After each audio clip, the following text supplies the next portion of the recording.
So here we are out. We're out, I think, 1 week from your diagnosis and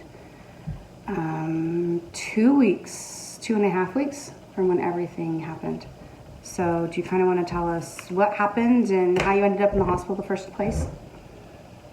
I was at work. I was having some pain about noon on a Wednesday, January the 5th. The pain doubled down. I contacted my boss. I left work. Well, actually, he called me from the bathroom. I did that And too. he said, I can't keep working. And I said, well, then you probably should hang up with me and call your boss. So that's when you called your boss and let him know you had to leave. Yeah.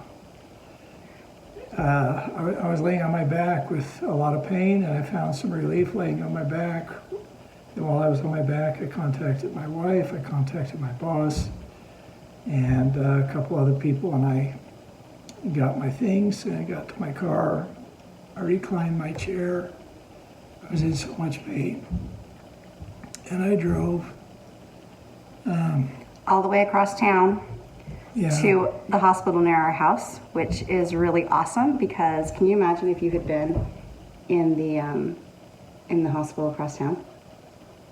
It would have been a lot further away from That would have us. been like obnoxious. We would have to be doing all this stuff through a different hospital. So kudos to you for driving across town in massive amounts of pain.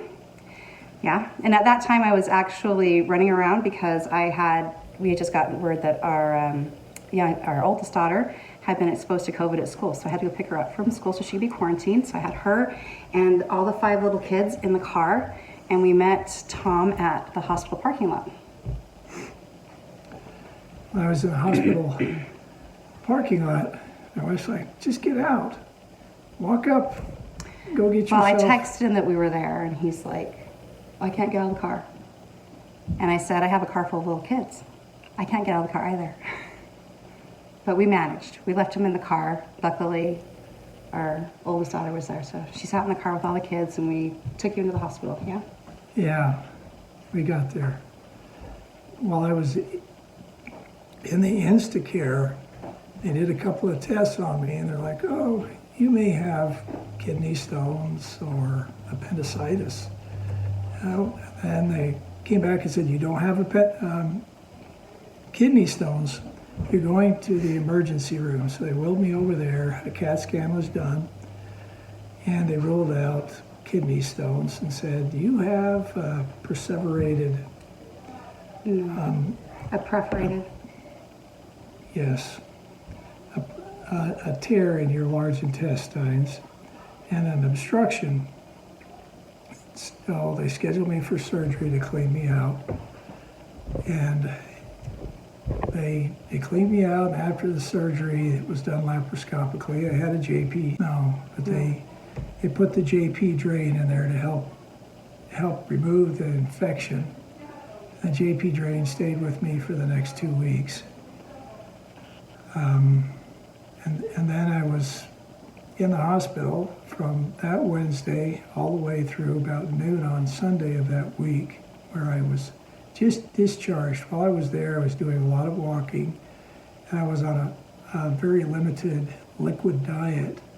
I started losing a lot of weight while I was there. I went in at about 107 pounds, and I left 200. the hospital. I'm not sure what the weight was at the hospital when I first got But there. when they sent you home from the hospital, we weren't talking cancer, we were talking diverticulitis. So that's what he was eventually diagnosed with was diverticulitis. And they sent him home and said, okay, we've patched you up. What we need to do is let this source heal, and then but you do have a lot of intestine that's going to have to be, or colon that's going to have to be removed. And so, but what we can do is we can wait 4 to 6 weeks and let you heal from this. And if you heal well and things go well, then in 4 to 6 weeks we'll come back in and we'll remove that colon part and we'll loop it up and reattach and you'll be fine. But if you're not fine, if this doesn't heal well, then we'll have to bring you in for a colectomy, which I did not want. And so they sent you home, right? And you were supposed to heal up and go see the doctor the following Tuesday. So it was just 2 days. You had to Yes. see the doctor. So we went back on that following, the Tuesday after that Sunday, and what happened? Well, this was after my follow-up visit with the doctor. Everything was fine then. So we went to see the doctor, and everything was good. And the doctor's like, "You're doing awesome. You're doing really good. We just need to wait until the JP drain comes out, and then we'll talk about your surgery. If you can make it another week, we know that you'll be good." The night of Tuesday, the 11th, I started feeling a small pain in my abdomen, which grew across my abdomen throughout that night. I was in massive amounts of pain, and I knew what this meant, and I couldn't fight it. I was fighting it all night. The plan I was on wasn't working, unfortunately, and I knew I was on a train wreck that was about to happen. And I woke up my wife around 5. No, he did not wake me up. You asked my brother to take you to the hospital. Well, So my brother lives with us with his 2 twins. Because if you would woke me up, I would have told you, just suck it up because I don't want to take you to the hospital. If I take you to the hospital, you're having surgery and I don't want you to get a colectomy. So no, you woke up when Terry got up for work. I did ask him. You asked him to take you to the hospital. Yeah. He's the one who woke me up. And Terry got me into the car, and we went down to the emergency room where I was admitted. Another CAT scan was done. I knew exactly the surgery they were going to do because a doctor told me up front, was very honest with me, which I appreciate. And Well, you didn't even call the doctor. He was pretty upset when he was doing his hospital rounds, and he saw that you were in the ER, and he came down and found you. And he said, "Why didn't you call me? You should let me know you were here." And so that's when he decided that he was going to, he asked you if you'd lost the fight, and you said yes. And that's when they said, "Okay, well, then we're going to do the colectomy." And that's when they scheduled you, right? Yeah. So I called my mom because the plan was always to have her come when you had your second surgery. So I called my mom and she came. She started driving. We thought we had till the afternoon to have your surgery, but we didn't. We're making a video. Did you want to come say hi? All right, there you go.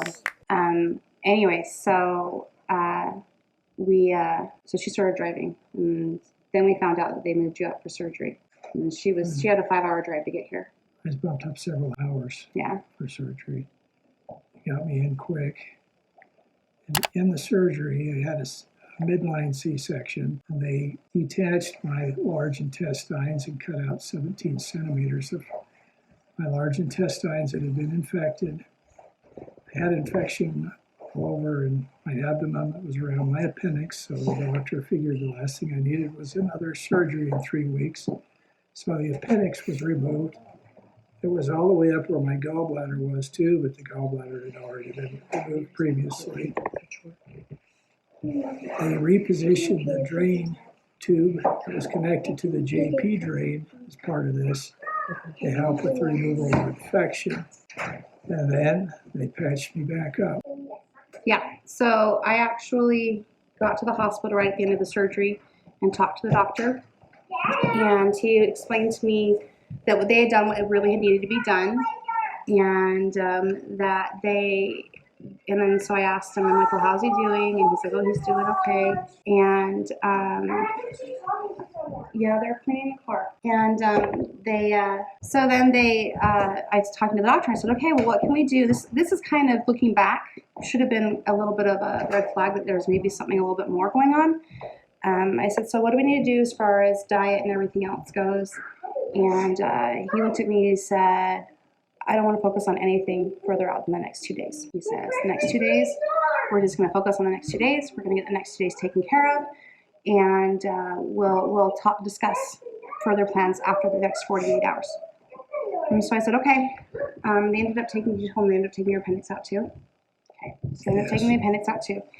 And so then Tom just went to recovery, and we just recovered. My mom was here, and I was visiting the hospital with you and everything else, and we fast forward to last Saturday. And I was in the kitchen making breakfast for the kids, and Tom called, and he says, "The doctor's here, and he wants to talk to you." And he said, and so I started talking to the doctor. And he said, I started talking, and he could hear the kids in the background, because that's kind of a common noise in our house, kids in the background. And he said, "You need to go somewhere where the kids can't hear." And I knew there was something really wrong.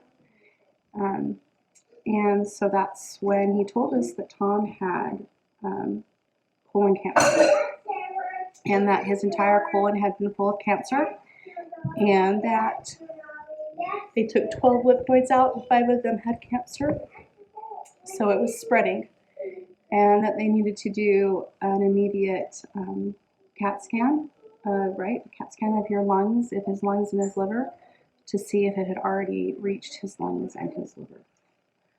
So all of the Saturday plans kind of went by the wayside, and I went to the hospital, and we sat there and waited for all day. We waited noon until 6. Yeah, well, I was there before noon, but yes, Yeah. we waited till like 6 o'clock, 7 o'clock at night, and we called the kids together before I left. I called the kids together and explained to them that Dad had cancer, and that we didn't know what was going to happen, but we were going to see how far it had spread. We didn't let our older kids know. We have 2 sons who don't live at home with us, one who's married in North Dakota with his wife in the Air Force, and a son who's serving a mission in New York. So we didn't tell them because we didn't want to worry them until we had found how far the cancer had spread.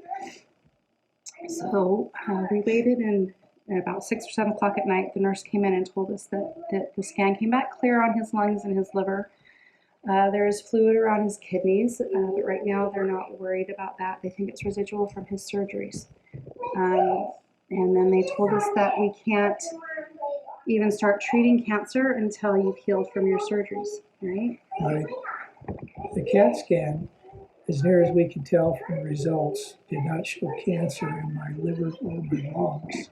There was a patch that my wife talked about of fluid that was identified underneath my right kidney that they thought was residual from the surgery, so the surgeon wasn't concerned about that and felt that the antibiotics would take care of that. So I'm still on antibiotics to this day. Yeah, so we right now are waiting. We have another appointment with the surgeon on Tuesday, and the oncologist on the 7th of February, and we'll see what happens. But the on-call doctor who talked to us on Monday did mention that the cancer could still be in your lungs. It's just too small to see. So that was so comforting. I'm kidding. It wasn't really that comforting.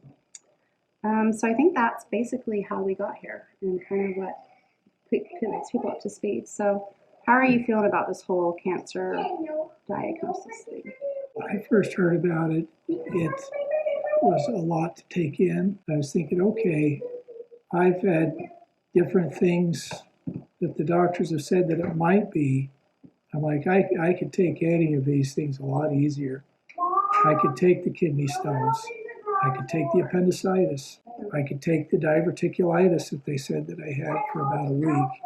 But, I think cancer really put it into perspective because I was really upset about the colectomy and the ostomy bag, and I'm like, oh, well, I guess that's not bad compared.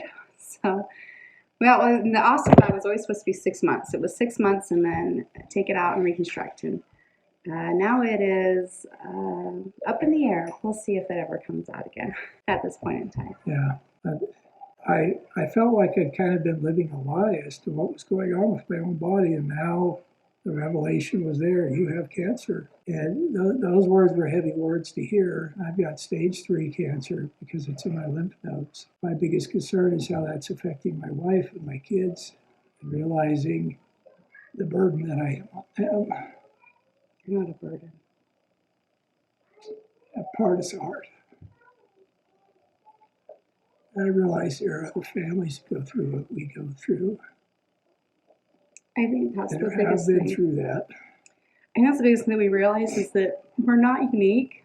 And that's kind of why we're journaling this, because we're just not, you know? We're not the only family who's going through this with small kids. We're not the only family who's gonna have to switch roles, and I will go back to work and he will, I don't know, we'll do cancer and treatments and we'll figure it out. But we wanted to create a place where we could kind of gather together and support other people like us who have rough things that we can share together and support each other. So I think that's kind of where our headspace is and where we're at. And you're not a burden.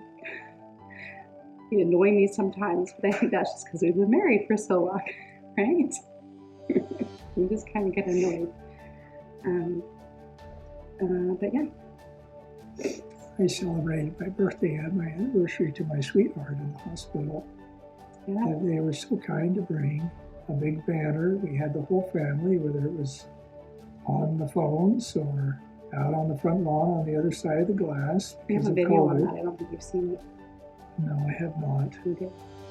Anyway, it made my day. Yeah. It's awesome. I wanted to hang it up in your room too, but he was going home the next day, so yeah. Anything else you want to say? Well, he always wants to say more, but yeah. I think it's good for this one. Thanks. Isn't it best to